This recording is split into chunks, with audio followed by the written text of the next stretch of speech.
श्री? आयुष्मान नहीं। प्रभु, आप शांत क्यों हैं? क्या चिंता है आपको? पुत्र पुत्र कल से युद्ध शुरू हो जाएगा। देखें, निर्णय किस ओर जाता है। मेरे होते आपको चिंता करने की कोई आवश्यकता नहीं है। यदि कौरवों के पक्ष में युद्ध जाता देखा तो मात्र 2 क्षण में ही मैं सारे योद्धाओं को समाप्त कर दूंगा। मैं तुम्हारी शक्ति से परिचित हूं पुत्र। किंतु क्या प्रभु?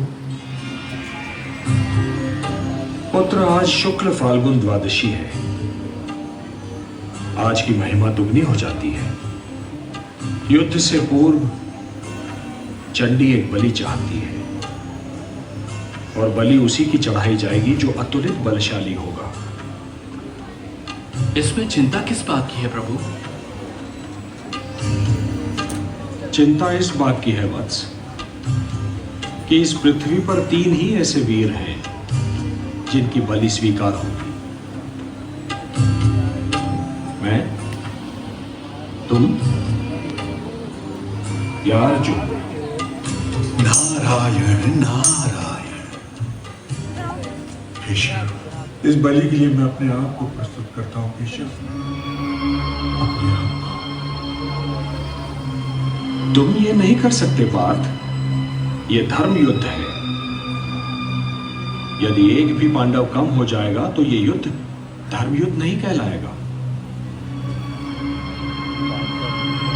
बस एक ही मार्ग शेष है। मैं स्वयं ही अपना बलिदान दे देता हूं। वैसे भी युद्ध ना करने की प्रतिज्ञा ली है मैंने। एक सारथी ही तो हूं तुम्हारा। नहीं केशव, नहीं।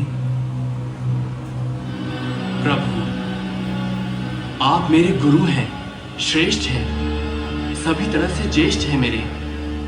ये अधिकार सिर्फ मेरा है। उठाइए ये शस्त्र और मेरे शीश को धड़ से अलग करके चंडी मां को बलि चढ़ाइए। मैं ऐसा नहीं कर सकता। यदि मैंने ऐसा किया तो ये बलिदान नहीं होगा, हत्या होगी।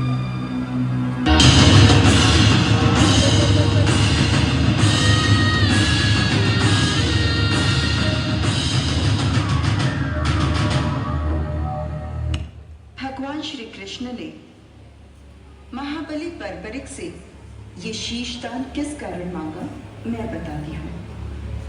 ब्रह्मदेव द्वारा घमंड करने पर इन्हें ये श्राप दिया गया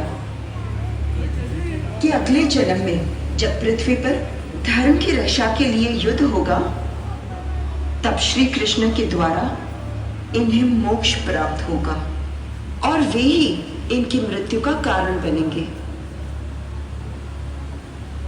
इसलिए इसमें श्री कृष्ण का कोई दोष नहीं। हे देवी, ये एक भक्त का शीश है। इसे अमृत से सींचो और अजरामर बना दो।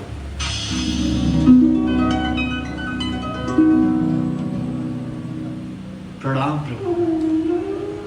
कीर्तिमान भव पुत्र बर्बरीक। तुम्हारे त्याग, साधना और तुम्हारे इस महान शीशदान ने तुम्हें नर से नरश्रेष्ठ बना दिया है। तुम जैसा महात्मा केवल सृष्टि के कल्याण के लिए आता है। आज मैं तुम्हें अपना वो नाम देता हूं जो माता यशोदा ने स्वयं मुझे दिया था, श्याम। वत्स, अपनी इच्छा मुझे बताओ। हे नारायण, हे श्याम, मेरी 2 इच्छाएं हैं।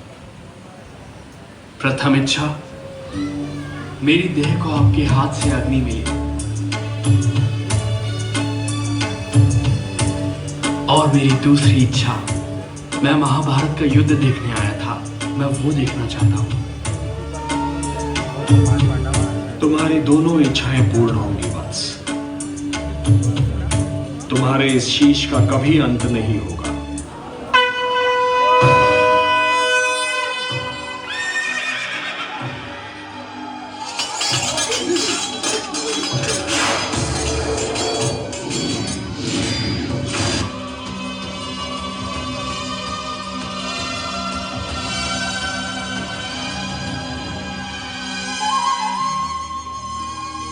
कुरुक्षेत्र के युद्ध में पांडवों की जीत हुई और कौरवों की हार।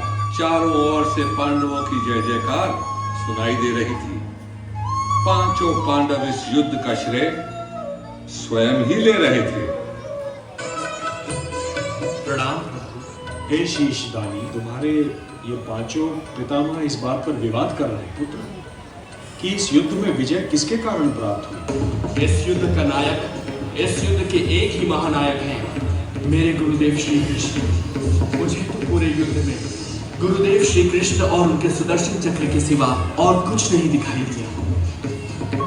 हे शीशदानी, इस युद्ध ने अन्यायी कौरवों को दंड दिया, पांडवों को हस्तिनापुर का राज्य दिया, मानवता को शांति दी, किंतु इस युद्ध ने तुम्हें क्या दिया पुत्र। हे नारायण, ये आप भली भांति जानते हैं, मुझे अपने कर्म का कोई पुरस्कार नहीं चाहिए। हे निष्काम कर्म योगी, तुम्हारे कर्म का पुरस्कार तो मैं तुम्हें दूंगा। कलयुग में तुम मेरे ही नाम से जाने जाओगे और मेरी सारी शक्तियां तुम में निहित होंगी। जो भी मनुष्य तुम्हारी पूजा करेगा उसकी सारी मनोकामनाएं पूर्ण होंगी। मेरे लिए क्या आज्ञा है प्रभु। पुत्र, कलयुग का प्रसार बढ़ते ही तुम खाटू नाम के स्थान पर प्रकट हो जाओ। वहां की भूमि अत्यंत पवित्र और पावन है। खंडेला का राजा अत्यंत धार्मिक प्रवृत्ति का है। जब तक यह पृथ्वी है पुत्र, जब तक सूर्य चंद्रमा है, जब तक ये सारे नक्षत्र हैं, तुम लोगों के लिए पूजनीय और वंदनीय होगे। तुम्हारे शीश की पूजा होगी पुत्र।